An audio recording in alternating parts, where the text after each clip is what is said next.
Yo, what's up guys? JP back at you once again, bringing you guys another video. So today's video is what I've been watching, Volume 2. This is essentially a breakdown of all the Blu-rays and DVDs that I've been watching over the past couple weeks or months. And yeah, you guys seem to like the last video, so I figured I would do another one.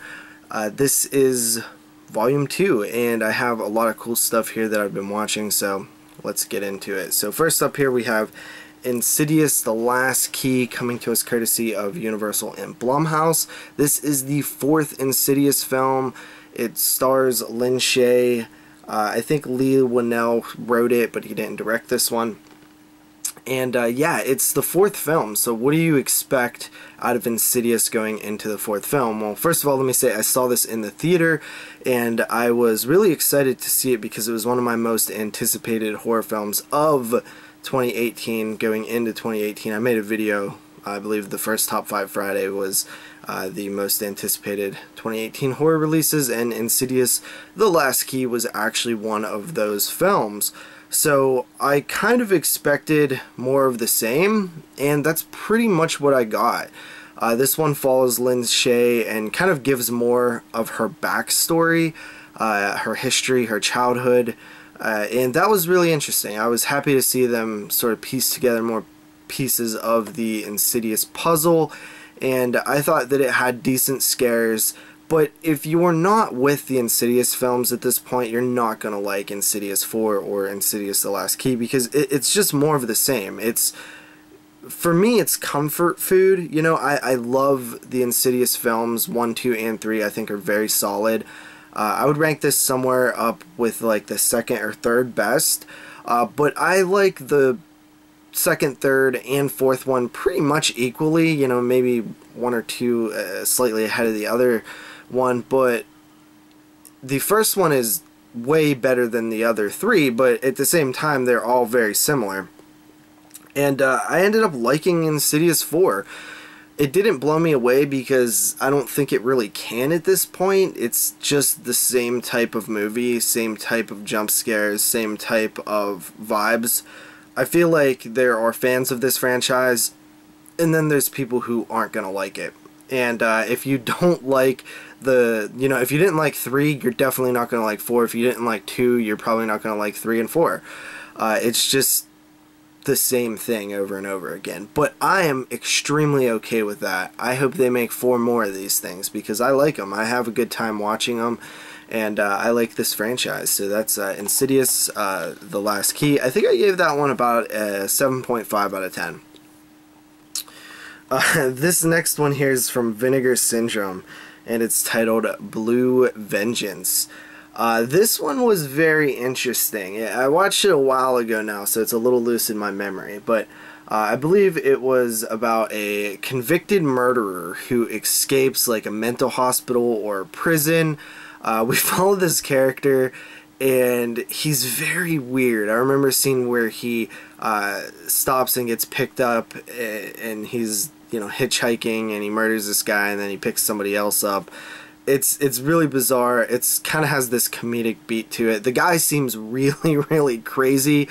He believes that his favorite band from when he was a kid is basically one of their songs is like a secret message that is about like the devil or something, like an occult song. Really ridiculous.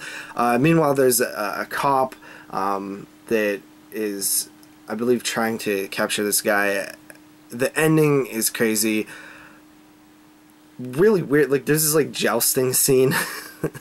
It's very good. Like, it's very good fun. Not very good as in a well-made movie, but it's classic Vinegar Syndrome. I've mentioned it before, but Vinegar Syndrome does such a fun job when they pick these films for release, and the transfer is great on this. Haven't dug into the special features, but Blue Vengeance, I think I came somewhere around like a 6.5 or a 7 on that one. After that, we have an MVD release, and I was actually really excited for this. This is The Violence Movie, a shot-on-video film, and the sequel to that movie. So The Violence Movie 2 is also part of this little set here. Which is weird because even on IMDb I can only find the Violence movie. I can't find the Violence movie 2. Maybe that's changed since the release of this movie, this double feature here. But what is the Violence movie? So I was a little bit misled. Maybe not misled, but I was under the wrong, I guess, suspicion of what this actually was.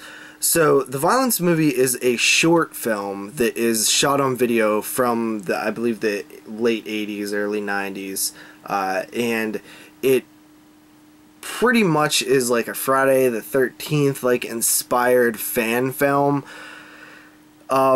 The first one is very bad. It really is. Like, even for shot on video, it's pretty bad.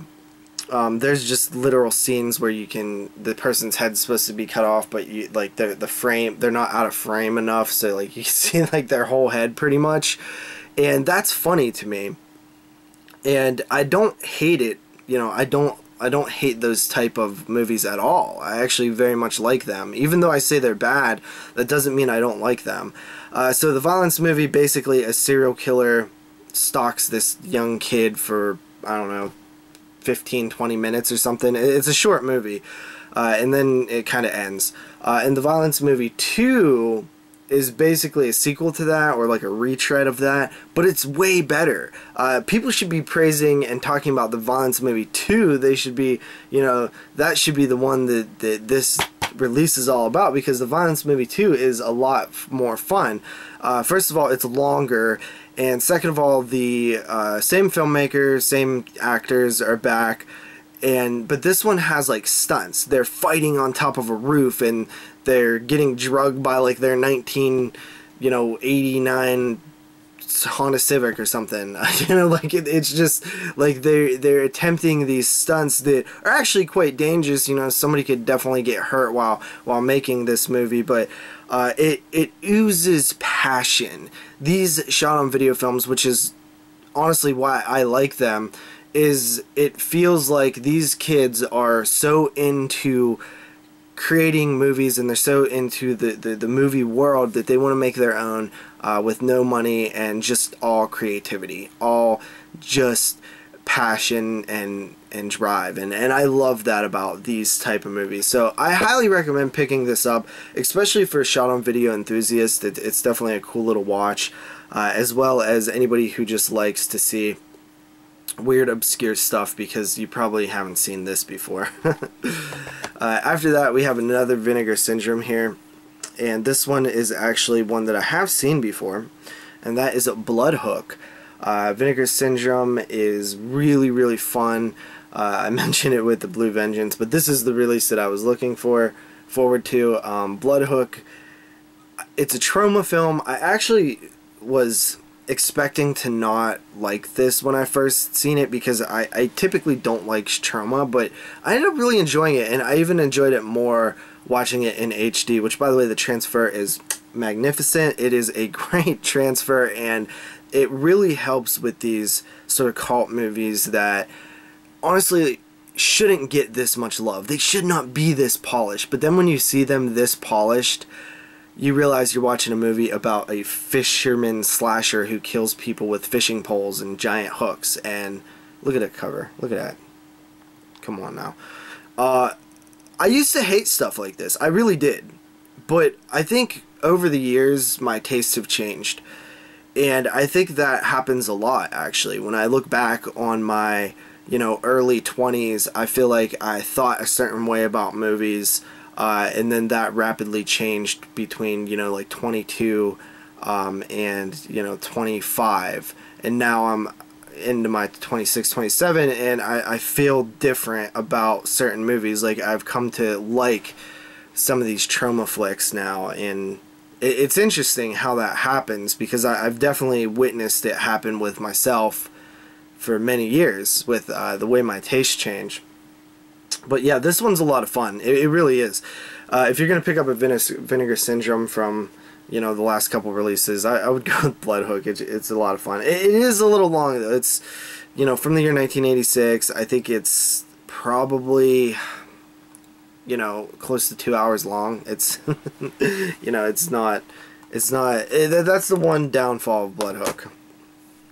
Next up we have my first MVD Rewind collection titles, and first up here is actually one that I was probably least interested in, and that is Savannah Smiles. Now, I really like the cover art for the slip here. This is number 4 on the spine, and Savannah Smiles is a movie that I guess is what you would call a family movie. I believe it came out in the year 1982. It follows a little girl who runs away from home and ends up in the hands of these criminals, these, you know, robber and stealers and just these bad guys.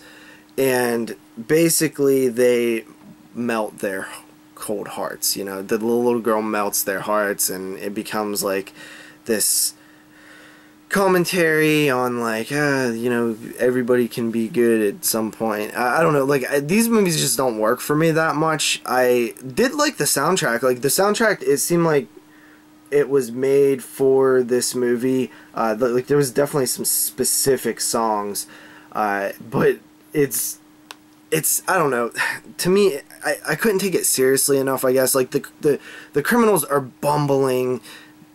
They play that up a lot. The soundtrack plays with that bumbling, you know, criminal thing. This just really wasn't my type of movie, but it wasn't that bad either. I think I came in somewhere around like a 5 out of 10.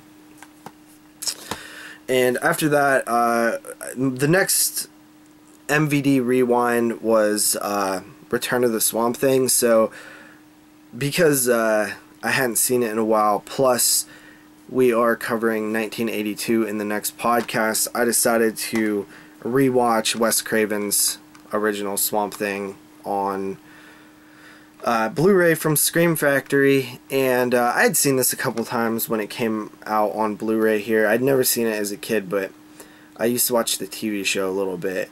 And I'd watched this at least 2 to 3 other times because I've checked out both commentaries on here, and I pretty much went away with Swamp Thing from, you know, 1982 thinking that, like, it's not a bad movie and it's not a bad first attempt at a comic book movie, but overall it's just a little bit boring, and I think that's the biggest flaw with this here version of Swamp Thing.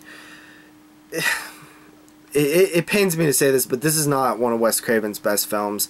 I don't think it's bad either, though. It just doesn't really appeal to me that much, I guess.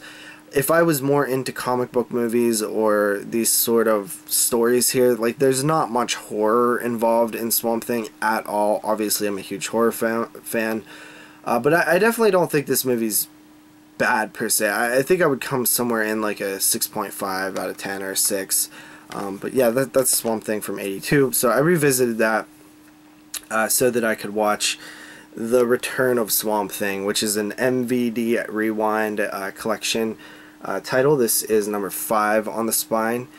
And okay, so this one was done by Jim Wynorski, probably one of his more popular films, and this movie feels very similar to a Jim Wynorski film, and it starts off better than Swamp Thing because it is more entertaining. There are these monsters, which honestly should have been played up a little bit more, because you see all these different experiments, these different monsters, cool little practical effects all throughout the beginning of the film, which is cool. Then you have this woman who goes to, I guess, visit her stepfather, played by Heather Locklear, and her stepfather is basically the one who's like trying to create this thing or whatever. I can't even remember, but you know, he basically needs the DNA of his stepdaughter, as well as, you know, the Swamp Thing and all that, and henchmen everywhere and different stuff like that.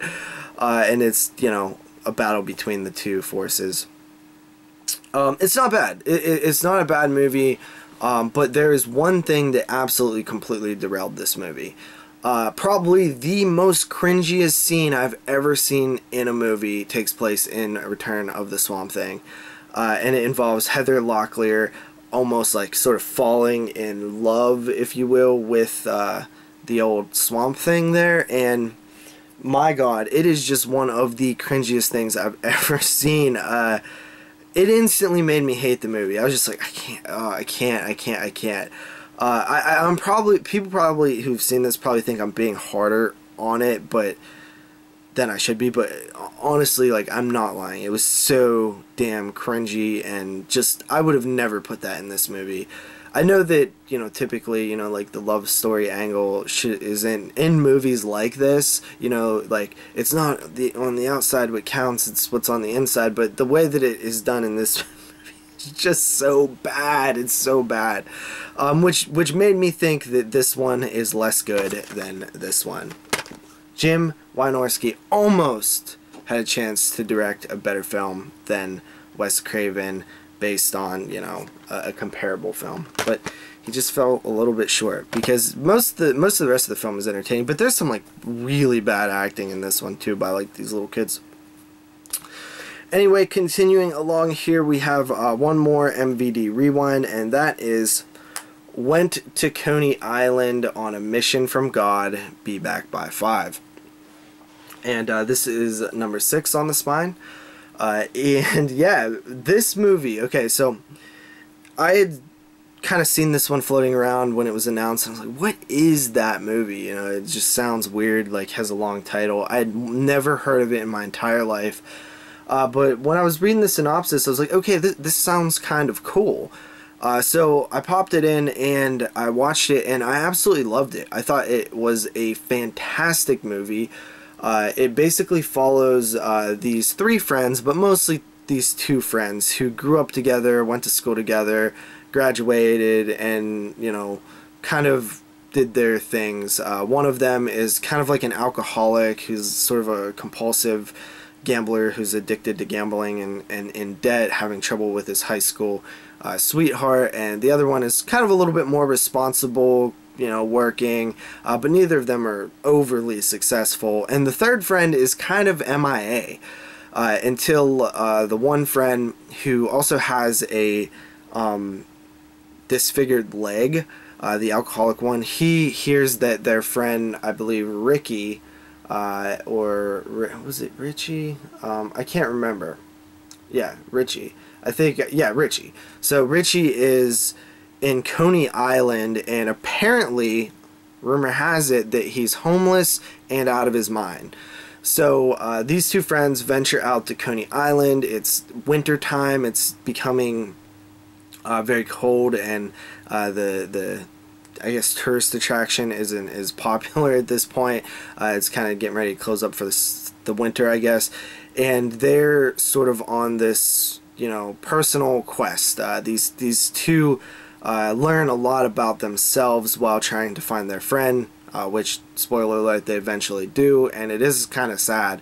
But it's a very good movie, you know, sort of like that, just, I guess, Stand By Me-ish type vibe, but with adults, you know. I don't know, just, it has that certain, like, friendship and what things mean to you, and putting life in perspective, and all this different stuff that I kind of get the same vibes from films like Stand By Me.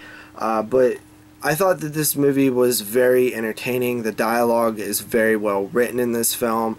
It actually touches a lot on homosexuality in this film, which I thought was interesting. It kind of foreshadows it in a way, and honestly, it has a lot to do with the movie, and you know, and also repressed sexuality and blaming yourself for things, different stuff like that. Just really well acted movie, good dialogue, well directed, well written, and one thing, the cold. You can definitely sense the cold in this movie. It definitely feels very cold where they are, which I appreciate. But yeah, I really like this movie. I came in like an 8 out of 10 on it. It's very solid. If you've never seen it, it's non-horror, but pretty solid. After that, we have Tremors, A Cold Day in Hell. This one was courtesy of Universal. And I was looking forward to this title because I'm a huge fan of the Tremors series. I like all 5 previous films, so I was looking forward to the 6th one. And let me just say, there is a full 22 Shots review coming out eventually for this one, but I will just say that it's, you know, a very, very same type of movie, you know, much like Insidious 4. It's very similar to the last one, which is part 5. And you can check out that full review. We kind of break it down, but I liked it. You know, I liked part 5. I like this one. It's more of the same, but it's more of the same that I like. Sometimes your favorite food is just your favorite food, no matter if it tastes the same every time you eat it. And that's kind of the Tremors series for me. I love Tremors 1 and 2, and I really like 3 and 4 and 5. And I also really like 6. It's, you know, or I like 6. I wouldn't say really like, because it seems a little bit overboard. It's more the same. They add some new elements to it, like this graboid virus. There's some things involved with it that are a little bit convenient, but besides that, it's good, solid fun, and I will watch these till the day that I die if they keep making them, because I just like the concept. I like the worms. I wish they would go back a little bit more to the survival aspect of it and less the action aspect of it. But besides that, very solid watch here with Tremors: A Cold Day in Hell. I won't spoil my rating because we do cover it on 22 Shots, like I said. After that, we have a Severin title here, and this one is released by Severin, directed by Bruno Mattei. It is Shocking Dark. And Shocking Dark, what can I say about this one? I think this one is also known as, I don't know if I have a reversible cover art in here. No, I don't. I think it's known as like Terminator 2 or something like that. It's considered an Alien and Terminator ripoff. I wasn't quite sure what Terminator ripoff it had in it while I was watching it. I was like, this just feels pure Aliens to me. But then by the time I got to, you know, the later section of the film, I was like, oh, there's the Terminator. So yeah, it definitely is a ripoff of both of those films. Basically follows a team of Marines who battle monsters beneath Venice in this sort of dystopian future. The monsters look okay. Honestly, I didn't love this movie. It was kind of fun, you know, turn your brain off and watch type thing. Some very, very bad, you know, dialogue and acting and stuff in this one. But it was entertaining. I'll give it that. I had fun with it.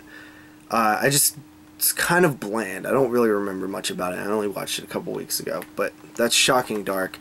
It was cool to see, like, I mean, it is a total Alien ripoff, but then there's a lot of Terminator stuff towards the end too. After that, we have a first time watch here. This was courtesy of Arrow Video, and that is Killer Clowns from Outer Space. By the way, I normally give, I guess, a little bit of hate towards the Arrow Video cover arts, but I gotta say, guys, this is a really, really good cover art from Arrow Video. I think it is great for the film. It feels right. And yeah, Killer Clowns from Outer Space. This was first time watch. I've been waiting for a good edition to pick up to finally check out this film, and I finally got one here. So it basically follows this small town where this like circus crashes down onto Earth, and it's a bunch of killer clowns, and they kill people in cool, creative ways based on like their clown-like nature, you know.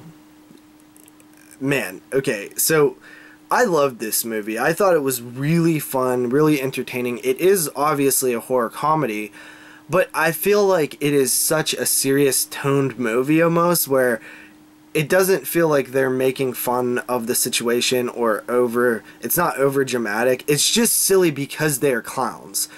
It's silly that they can do these things, that this flying popcorn and these things that happen, but it's played in a straight-faced way, which I absolutely love about this movie.